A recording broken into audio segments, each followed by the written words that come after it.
എനിക്ക് മരിക്കണ്ട. എന്ത്? എനിക്ക് മരിക്കേണ്ട ശരത്തെ. എനിക്ക് ഉറങ്ങാൻ പറ്റുന്നില്ല. നമ്മൾ മരിച്ചു കഴിഞ്ഞിട്ട് മരിക്കാതിരിക്കാനുള്ള മരുന്ന് കണ്ടുപിടിച്ചാലോ? നമ്മുടെ മക്കളൊക്കെ മരിക്കാതിരിക്കും. നമ്മൾ മാത്രം ഒന്നും അറിയാതെ പഞ്ഞി വെച്ച് പെട്ടി കിടക്കും. അപ്പൊ നമ്മൾ മണ്ടന്മാരാവില്ലേ?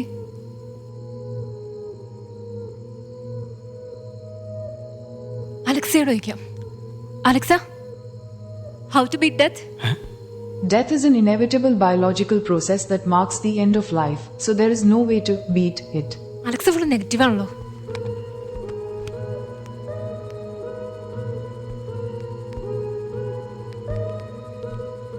കായകൽപ്പം എന്നൊരു പരിപാടിയുണ്ട് യൗവനം നിലനിർത്താൻ. പിന്നെ ഒരെണ്ണുണ്ട് ക്രയോണിക്സ്. നമ്മുടെ ശരീരത്തെയോ തലച്ചോറിനെയോ -196 ഡിഗ്രിയിൽ സംരക്ഷിച്ചു വയ്ക്കൽ. ഭാവി മരിക്കാതിരിക്കാനുള്ള ടെക്നോളജി കണ്ടുപിടിച്ചാൽ ഒരു ഉച്ചമയക്കം കഴിഞ്ഞ പോലെ നമുക്ക് ജീവിതത്തിലേക്ക് തിരിച്ചു വരാം.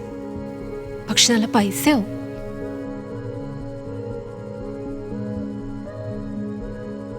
അപ്പൊ ഞാൻ ഇനി എന്തായാലും റിസൈൻ ചെയ്യുന്നില്ല.